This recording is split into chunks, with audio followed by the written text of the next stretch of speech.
My mother's father and mother were born in England, and he was a Brett, a Sydney Alexander Brett, and she was Therese Salt.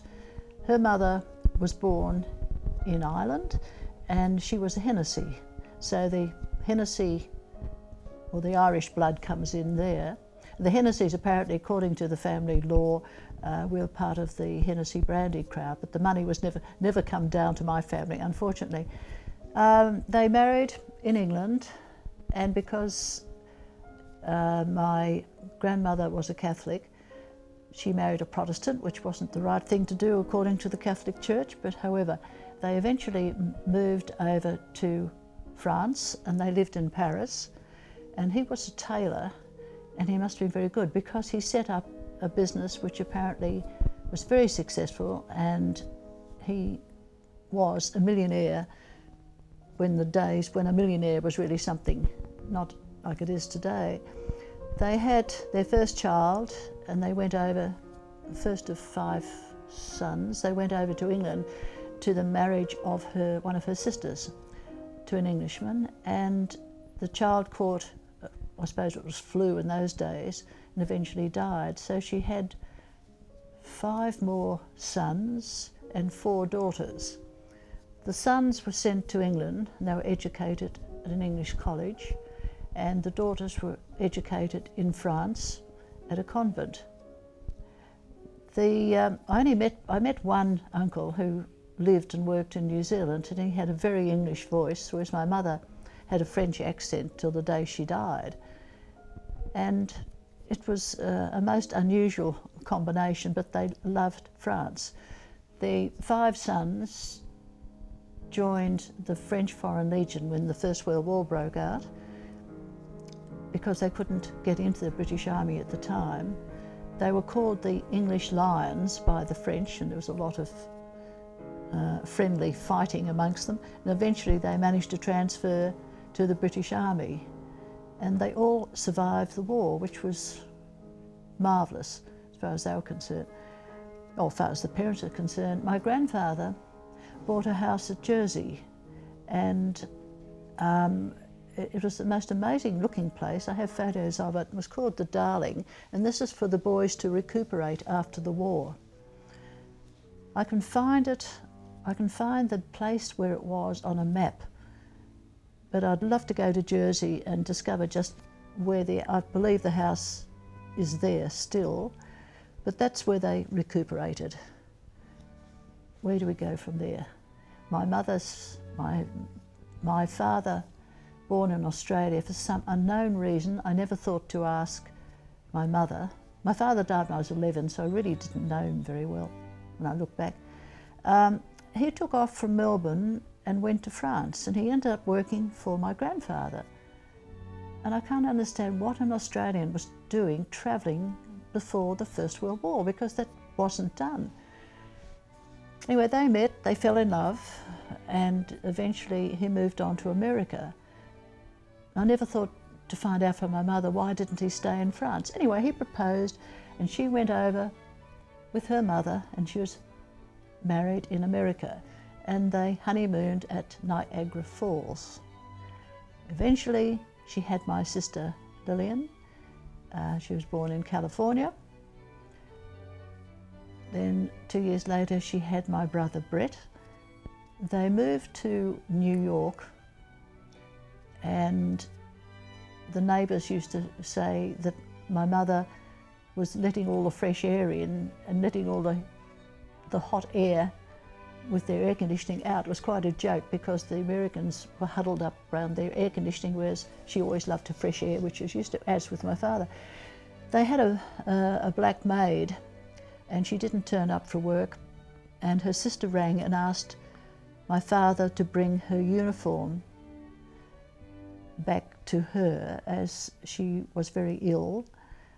And my father did that, and he carried the uniform to the house and gave it to her.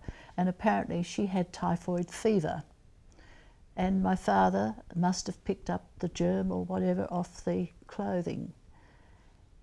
My mother was, that was right, that was before my brother was born. My mother was went into premature labour. My father was dying in hospital, and my mother had a pretty tough time about it because Brett was born prematurely. Father was dying, and the doctor apparently must have done the right thing because he obviously survived, and the doctor said he had to move back to Australia if he wanted to live a proper life again because it was too unhealthy in America with the harsh climate. So eventually they moved back to Australia. They came over on one of the liners, and Mother used to tell me how it was during the First World War and there was a complete blackout because there was a big German submarine that was hunting, and they were very fortunate not to be torpedoed. They reached New Zealand.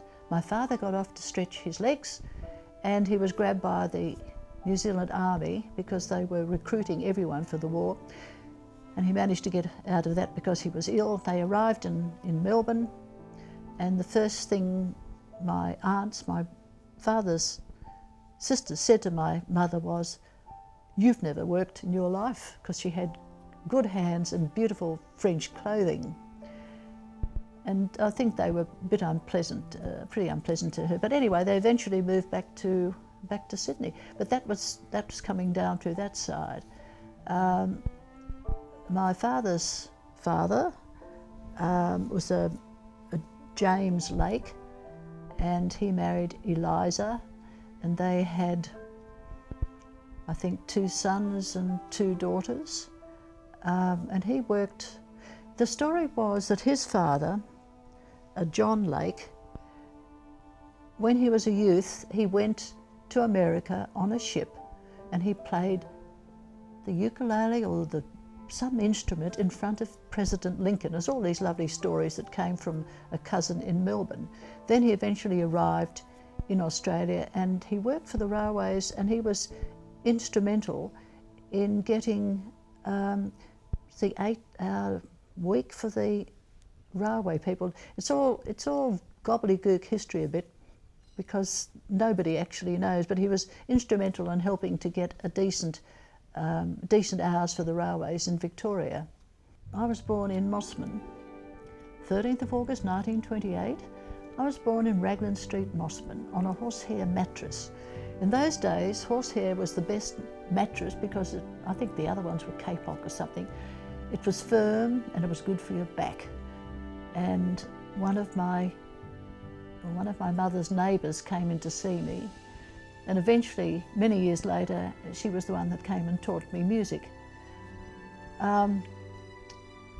Anyway, dear old Raglan Street. School did you go to, Raglan Street? I went to several schools. My father was a very restless man. Apparently he always wanted to go back to Europe. We lived in Mossman when I was small. We moved to, where did we move from Mossman? We moved to Pymble, and I think the house is gone now. It used to be called the White Cottage. I was too young for school there.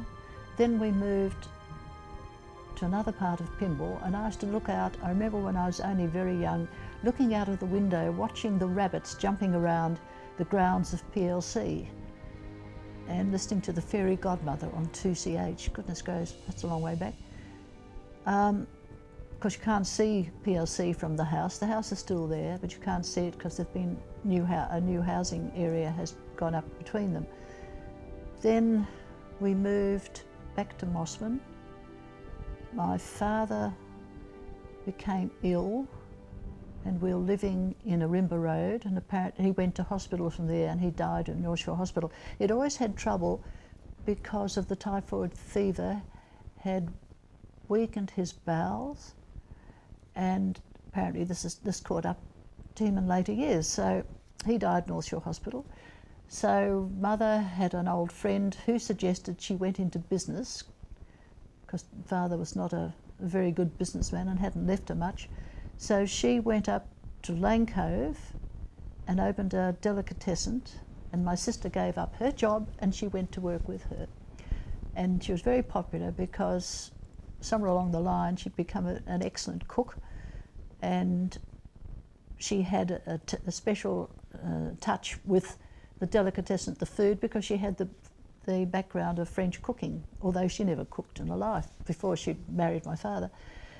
But they had maids that did all that, so she obviously learnt a lot from them in France. But then a friend of mother's came to her, and now he had advised her to go into business, that's right. Then one of the other shopkeepers came in and said, "You obviously have never run a business before," because people would ask for ham. "Oh, don't have any fat, thank you, Mrs. Lake." So she'd cut all the fat off, and he used to say to her, "That's where your profit is, in the extra weight." Anyway, he offered to buy her out, and I used to go to Lane Cove Primary School. So we came back to Mossman, and I think we moved about 3 different times in Mossman, and eventually, and I went to about 6 schools all up. We lived in McPherson Street, we lived, oh goodness gracious, Rimba Road, Hale Road, and I went to all the local schools at the time. We eventually lived in Muston Street, moved into Muston Street, had a very nice flat, as they were called in those days, with beautiful views of the ocean outside the heads. And I actually climbed a tree and watched the Queen Mary go out with all the troops for the Middle East, and my brother was on that. Somehow or other we knew about it. He'd been in Darwin when it was bombed, and he was in the AIF from the very first moment war was declared. He applied to join the Air Force. He had his pilot's license, but because he was born in California, they were only enlisting Australian-born men into the Air Force, which is quite stupid when you think about it. Anyway, he joined the AIF, so he was in Darwin. And then he was sent over to the Middle East. That's when he went over with the Queen Mary. And on the way back, he and a lot of the troops were dropped off in New Guinea. So he was away for the 6 years. My sister had married a North of Ireland man, and so Mother and I were living together in Muston Street, and I had a friend across the road, Judy Thompson, whom I've known since I was 11, and she eventually married Alex McCorquodale, whom she'd met through knowing Lex's sister Pat. We used to go to dances up at the town hall on a Friday night when we were in our teens. We used to go to dancing classes run by a woman called Miss Bullough. She was a tough old bird with high heels and a walking stick that she would tap on the floor for us all to follow. And we met these lovely women, and one was Sue McCorquodale, and through her, Judy met Lex. I met Pat Buckle, or Pat Williams, who later became Pat Buckle, and she was my future husband's sister. And so Judy and I met our future husbands through meeting these sisters many years before the war was finished. What else? After that? Well, growing up as a teenager, so you went to dances, and who was your first boyfriend? My first boyfriend, my serious boyfriend. I had boyfriends when I was in 6th class, and we used to go to the pictures. We were all, a crowd of us, used to go up to the Orpheum Theatre at Cremorne, and we used to pay, I think it was 6pence, and we used to watch all the Buck Rogers films and these wonderful, wonderful films. The first serious boyfriend when I was 15 was my next door neighbour in Muston Street. Tall, skinny kid. We used to talk to each other with telephones made out of tin cans on a fishing line.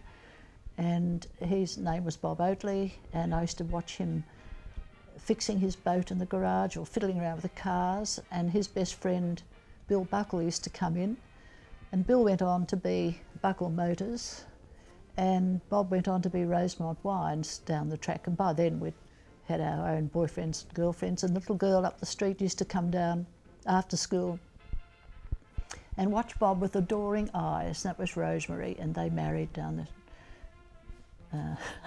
over the years. They were both very young. We used to go down to the barn. That was the place to go on a Saturday night, which is an old scout hall, which is still there, down at Mossman Bay, and it was the place to go, the barn. And one of my friends, Liz Felton, or Liz Carrington as she was then, met her future husband Paul, who used to play the piano down there. And Liz and Pat and Joan Creasy were my three friends that I grew up with. I've known since I was 5. My mother apparently met their grandparents when she was on one of her trips back from England. My father had sent my mother, brother and sister over to England a couple of times, and he joined them later on. And when my parents arrived from America and eventually in Sydney, Father said he'd seen the youngsters in America wearing little overalls. They were called Jackie Cooper, I can't remember the name. Jackie Cooper was a film star of the day, and they wore these overalls, all the kids, and he designed them for Mother, and she made them, she sewed them, and he went out and sold them and had them manufactured. And Jackie Coogan overalls. Anyway, that's what you still see kiddies running around, or sometimes you see them with the overalls, with the little, like a workman's uniform in a way, with the straps over the shoulders. My kids had them when they were small, but he apparently made a lot of money doing that. While living in France, he realised that the French used bleach and everything. So he introduced bleach to Australia, which sounds strange, and of course it must have been pretty rough in those days, the bleach, and he made money out of that. So he was able to afford to send the family over, and of course it was 6 weeks there and back, and then he joined them. But he was an ideas man, hopeless businessman, but he was very creative, and I think it's come through the family, through my brother, and rubbed off on me, and I think my 2 sons also have it as well. I met my husband, well, when he came back from the war. He was a very, very good-looking man, and all my friends were madly in love with him, and I was trying to tell them how to catch him because he was very evasive. He didn't realise how interesting he was to girls.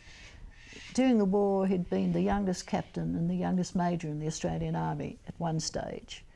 And Lex McCorquodale, whom he met through his sister being a friend of Sue's, his sister too, and they became very firm friends. And Lex had been in New Guinea as well, and he was a captain or lieutenant in the war.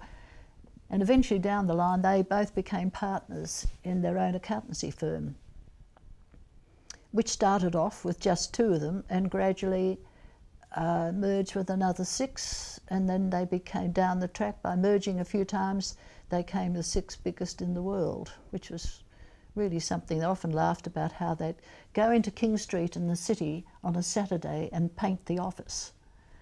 And then, of course, they've moved to some very exclusive buildings they're in, and you'll see the Ernst & Young building in the city, you'll see it in Canberra, you'll see it all over the world now. And that's... How did he propose to you?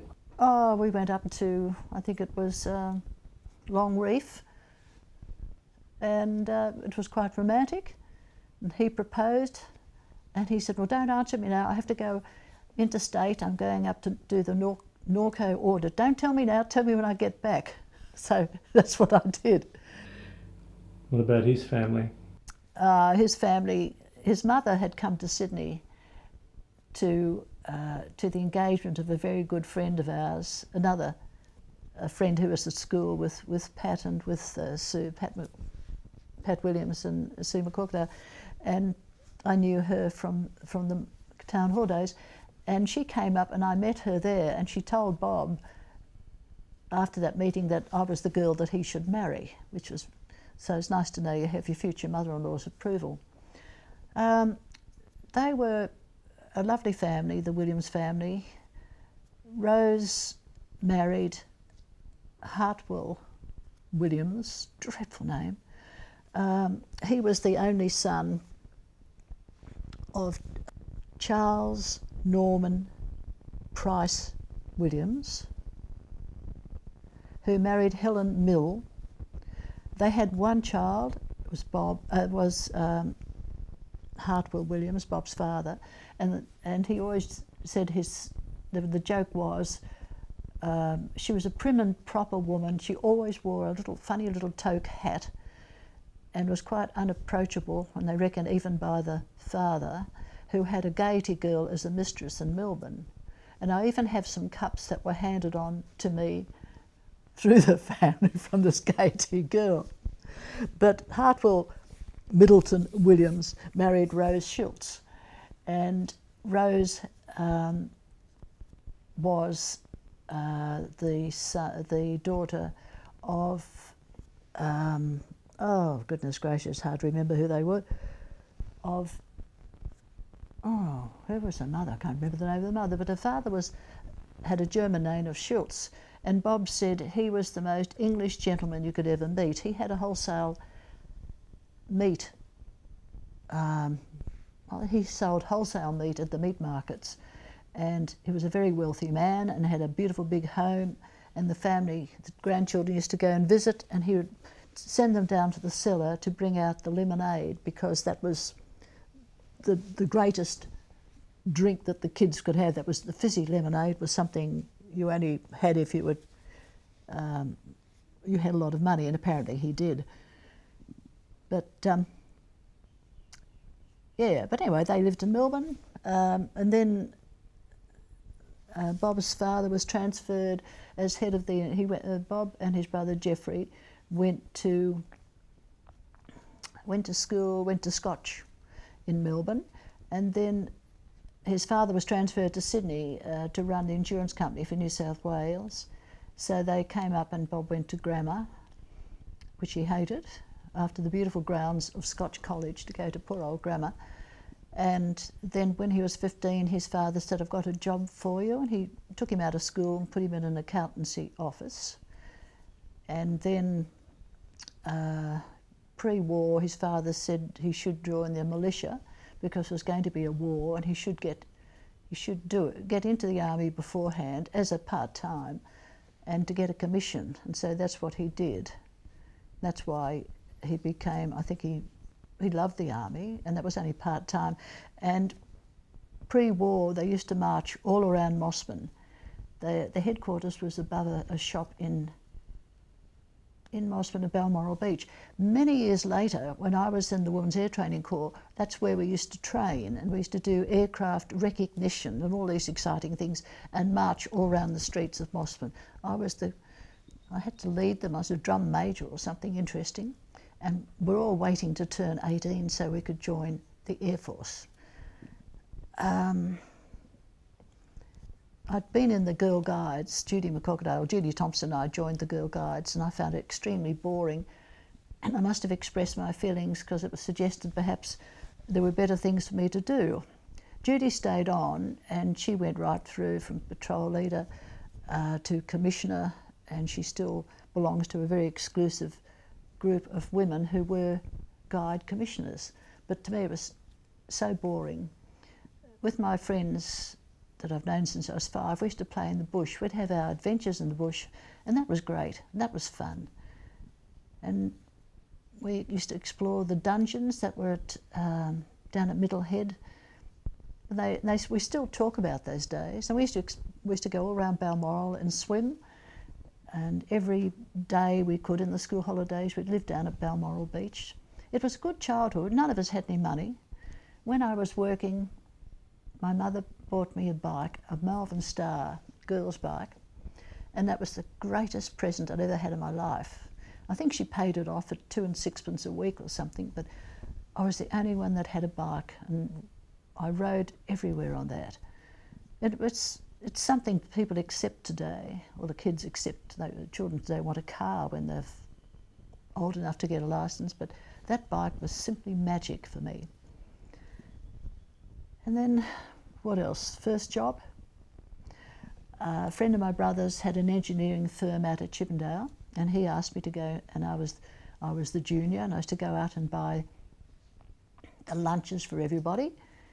And I had a very strict woman running the office. It was just the two of us, and I learned quite a bit of her, and I learned discipline, which is something I think I must have needed.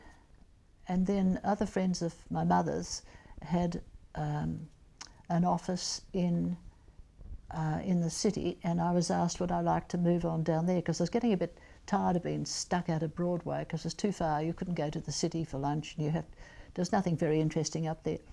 So I went down and joined this other firm and worked there, and also had a very strict woman running the office, and I learnt a lot from her.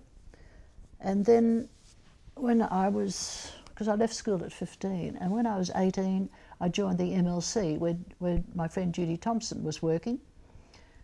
And I did quite well. I ended up being the cashier there, which was supposed to be one of the top jobs. Doesn't sound much, but it really was an interesting job.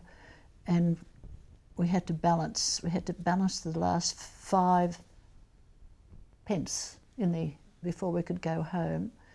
But we had good hours, and that was great. And then I decided I needed a bit of space. I was trying to make up my mind about a particular fellow, whether I'd marry him or not, so I thought I'd go to New Zealand. So I took leave of absence for 3 months and went over to New Zealand and stayed with my Uncle Tom, my mother's brother. And then I moved down the South Island and really enjoyed life down there, met some lovely people, and decided I liked the life over there. And I came home and resigned from the job, the MLC, and all the dear old souls that I'd worked with said, oh, you lose your superannuation, you shouldn't take such risks. And Mother said, all right, I'm coming with you. And so we went back to New Zealand and stayed with her brother in Auckland.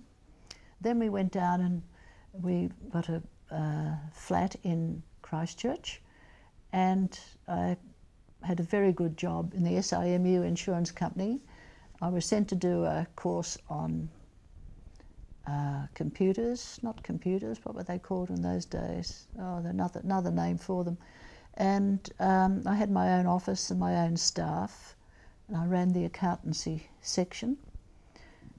And then Mother said she had to go back to Australia because my sister's husband wasn't well, and she had to go and help look after the children because Lillian was living on a farm, a 15-acre farm at Galston. So Mother said she'd go back and help her, and she wanted me to move into the YWCA. I was horrified because I wanted to live in a flat on my own because I'd made a lot of friends. But anyway, I went to the YWCA and had the most wonderful time of my life because the girls there were from all over the world, and they all had the adventurous spirit, and we had a lot of fun. And 4 of us, 2 New Zealanders and 2 Australians, we paid £50. This is long before we had decimal currency, and we bought an old 1927 Morris Cowley. It had a coupe. It was a coupe, a dicky seat originally, and the farmer who'd owned it before us had converted it into a station wagon. So 2 of the girls could sit in the back with their legs straight out, with their backs to the driver, and one of the girls and I were drivers. The other 2 couldn't, so they did all the map reading. And it was painted a bright red, so we then put pink floral curtains on it, and we drove all around the South Island, and it was 27 Morris Cowley. Gee whiz, we had a crankshaft. We had to learn how to crank it if it broke down. We used to fill up the water when she started to boil. We used to carry hot water bags full of water so we could look after that side of things. It was advanced and retard with the gears. Learnt to do that. Oh, we had a lot of fun. And then one day we were driving across the Canterbury Plains, and we just had the car serviced by a friend of Mary's, a boyfriend of Mary's who worked for Rolls-Royce. And I think I was driving, and there was a tremendous crash. And we thought, oh golly, someone's broken the sound barrier, because that was the time when the sound barrier has been broken. You'd often hear it of the planes going around Canterbury Plains. And we got out and looked in the sky for the plane that had broken the barrier, and it wasn't that, it was all the pistons had shot through the casing in our engine. And that was the end of the Angel, as she was called, and the AA had to come and tow us back to Christchurch. Apparently the Rolls-Royce mechanic had tuned it too well. But that was marvellous, because we saw all of the South Island. We camped out in fishermen's huts, shepherds' huts. We could drive anywhere, and one would sleep in the car, and the 3 of us had tents and we'd sleep in the tent. And so we hiked all over the North Island, and then the time came I couldn't make up my mind about somebody, want to marry me, and so I decided it was time to come home, which I did. And a few months later, I met Bob, and we were good friends. And then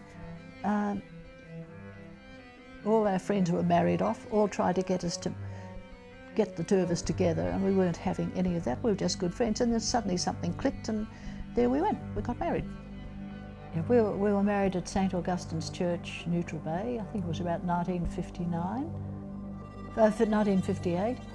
And then my brother Brett loaned us his flat at Manly for a couple of weeks, and then we stayed at a friend's home in Mossman. They were going overseas, and we stayed at their home, and they had a big ballroom in the house.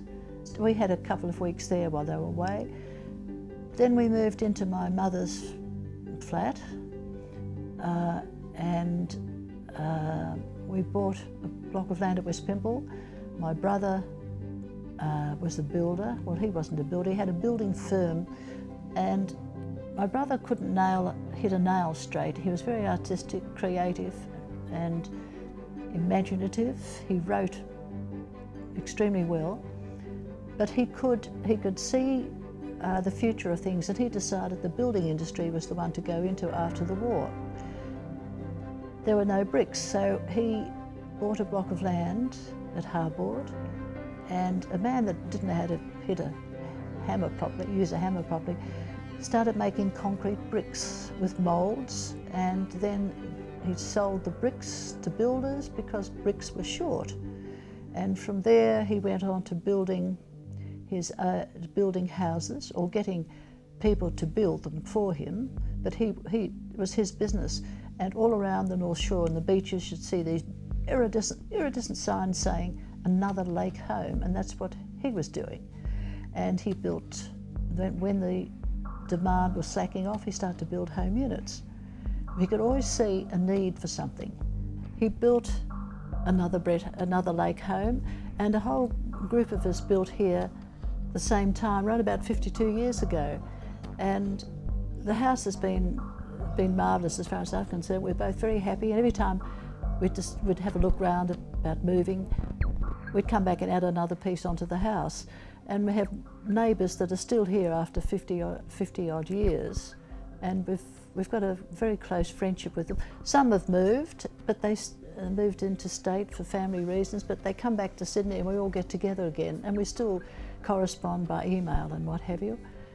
And I saw two couples last week at one of my neighbours' house, and when you're looking back, it's a long time to be friends and neighbours, and a few of them have died, including my husband and two others in the street. But did you have children? And we had two children. We had two sons, Michael Brett Williams and Peter Robert Williams, and they were normal, healthy, noisy boys, and we had a lot of fun with holidays. They were very keen on swimming and surfing, and they had their own boards from very early age. I remember I used to drive down to the Avalon Beach and leave them when they'd go off the point, and another friend with another boy, and then his mother used to pick them and bring them home.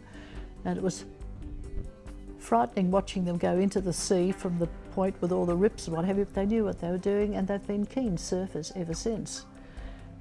And Michael went into television straight after leaving school. He's always been interested in cameras. But Peter went into advertising, and he got bored because he wasn't learning enough. So he applied for a job in Channel 9 and got it, and he became the producer of The Wide World of Sports down the line. From the time I was very young, I've always been interested in photography, and I belong to a very interesting camera club called Creative Photography Society, and I belong to a garden club. I belong to Probus. I belong to the Society of Women's Writers. I've joined the Jane Austen Society, and I belong to another group called ADFIS. We have very interesting talks from people that come over, with speakers that come from England, talk about English paintings, that talk about, and we go to different places in Australia of historical interest. But it's sort of, I kept busy, and I work for Lifeline, which is a charity, and we work every week a group of us go down to a scout hall in West Linfield where we sort out hundreds of books, and we have various book sales during the year, but our big one is at Knox College, where we make a lot of money, which helps to pay for the staff of Lifeline counsellors. My life's pretty good, actually. 12 months after Bob died, I decided I have to get away, to have a bit of space, as the terminology is. I decided to go to Ireland because we'd always promised we'd go, and we never made it. So I went over to England, and I flew over to Ireland, drove around Ireland because I've always been interested in gardens, and Bob and I had done quite a bit of touring in Europe, and we'd also been to England and toured around and looking at gardens and historical places. And so I drove right around Ireland to all the historical gardens, met some wonderful people, and fell in love with the place, of course, when it wasn't raining. And then I flew over to England, and I stayed with friends in England, and stayed with lots of friends all over England, including a cousin, Tony, down in Kent, whom I'd only ever corresponded with before. And he was Tony Brett, my mother's great nephew, I think. And I just love going around gardens, and I like to know the history of gardens, and I love beauty. And I was able to photograph them and video the gardens. And then since then I've travelled with the Ross Garden Tours quite a bit. Once again, they have the inn to a lot of gardens which the normal person doesn't visit. I love France and Italy, and Bob and I travelled to Greece a couple of times, fell in love with the place, with the white buildings and the scarlet bougainvillea and geraniums hanging down from the balconies, and the blue sky, and Homer's wine dark sea, but it was a blue sea. I just fell in love with the place. And I've been to Spain and Portugal with the Rosses, and this year with a couple of friends, with another group tour, we're going over to Turkey and Greece. The others haven't been to Greece, and I haven't been to Turkey, and I believe Turkey is as lovely as Greece. So that's the next thing that's coming off in May. And you've also been to Africa. What happened to you in Africa? Oh yes, one of the trips I had with a group from my camera club in Africa, Bob and I had been to South Africa before, and on business, thank goodness, because the firm paid for it. And then we drove around South Africa, went on a safari and the rest of it. This time I went back with a camera club, and there were just 12 of us. And we had, the guy organising it had dotted every I, he'd crossed every T, and every email he sent to this East African Safari Company, run by a South Australian man. We saw every email sent to him, every email that was sent, that he'd sent, and it seemed to be a great trip. We didn't realise he was a con man. And during our trip, when we arrived in Johannesburg, with a few of us, we went on a tour. I'd seen Johannesburg before, but we went on a tour, and I was pretty horrified to see the way where the blacks lived, and one tap for water, and they're all queuing up for it. And whereas the South Africans, a lot of them, the wealthy people, had these magnificent homes with high walls with wire and guards at the gate and all the rest of it, and then that's another story. I went to one of Mandela's houses, and saw all the photos on the wall, saw his bed, which was covered in a bedspread of hyena skins, and also saw photos of him and his wife and all the rest of it, and then went to a museum, and we looked out the window where the South Africans had murdered the army had murdered a lot of school children who were protesting about something, and they just gunned them down. But that's another story. I have South African friends that are the nicest people one could meet. And then we moved up. We then took a plane, and we moved to further up north of Johannesburg, and we picked up our cars, and we had 3 4-wheel drives with the 12 of us, and it was terrific. Unfortunately, after about the 3rd day out, the driver of the car I was in wrapped us around a tree, so we had a bit of a problem. He had severe concussion, hit the windscreen, the driver. Guy next to him, one of our crowd, broke his arm very, very badly. And the 2 girls in front of me, one had concussion, which didn't hit her till later, and the other one hurt her arm. And I flew and hit everything in sight, and broke my back and broke an arm, split my head open, and had a few bumps and bruises. And it wasn't very pleasant. But anyway, we got out. Another 4-wheel drive came by, and the driver took our driver to the local hospital, and the girls guided us to a Lutheran dispensary centre. And the doctor came out, and he was horrified when he saw me. I had blood running down my face. Oh, I was a bit of a mess. But he had run out of medicine, but we had our own needles and our own medicine, so he sewed me up. And next day, the flying doctor flew 3 of us to Nairobi hospital, plus the husband of one of the girls, and the others continued on their trip. And they found every place they went to, the people running the camps knew nothing about them, and they weren't impressed. When they finally got back to Nairobi, their money was refunded to them, and apparently this man, this South Australian guy, had used our money to pay the trip ahead of us, and the people coming after us paid for our people, and it was pretty rotten. Anyway, when I was in hospital, QBE flew my younger son Peter over, and he was marvellous. In between shows, he came over, television shows, he came over and brought me home. And I ended up in Lady Davison Hospital. Anyway, that's 3 years ago, so that's all over and done with. Any family scandals or secrets? Unfortunately, I don't know of any, which is such a pity. Oh, I know, one of my mother's sisters, Rose, beautiful-looking woman, she apparently was the mistress of some very famous person in Paris before she married down the track, and that was pretty rare in those days. And my Uncle Tom had a mistress, and she was a famous film star. And I remember when Tom and his wife, Jan, came out here, they insisted of going to the Savoy Theatre. Jan wanted to see this mistress of Tom's, which was about 40 years earlier. I don't think much of it, because if she was a woman in her 70s by then. Anyway, that's about the only stuff. What message would you like to leave any future generations if your children ever had children? I don't think there's any hope of that. There's nothing much really. Just enjoy life. Be kind to everyone. Have lots of friends and enjoy life. That's all.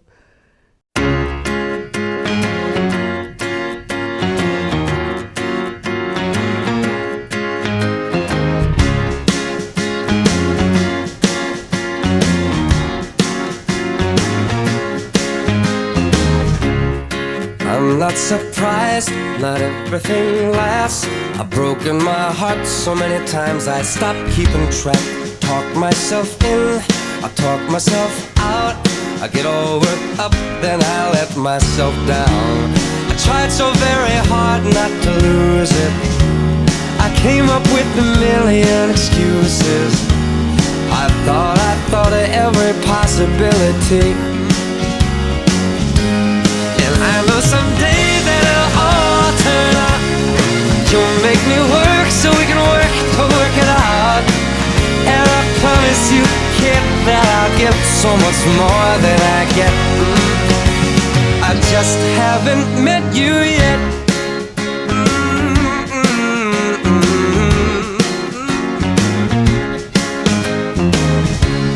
I might have to wait, I'll never give up. I guess it's half timing and the other half's luck. Wherever you are, whenever it's right, you'll come out of nowhere and into my life. And I know that we can be so amazing. And baby, your love is gonna change me. And now I can see every possibility. And somehow I know that it'll all turn out. And you'll make me work so we can work to work it out. And I promise you, kid, I'll give so much more than I get. I just haven't met you yet. They say all's fair in love and war, but I won't need to fight it. We'll get it right, we'll be united.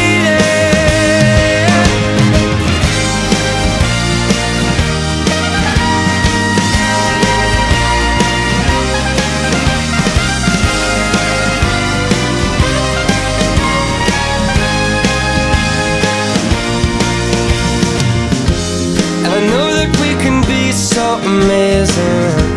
And being in your life is gonna change me. And now I can see every single possibility. And someday I know it'll all turn out. And I'll work to work it out.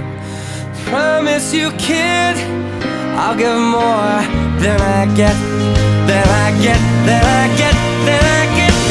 Oh, you know it'll all turn out. And you'll make me work so we can work to work it out. And I promise you can to give so much more than I get. Yeah, I just haven't met you yet.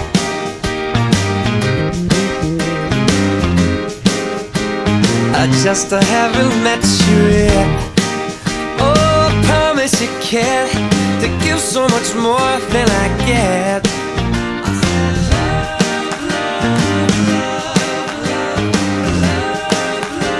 I just haven't met you yet. So yeah, I just haven't met you yet.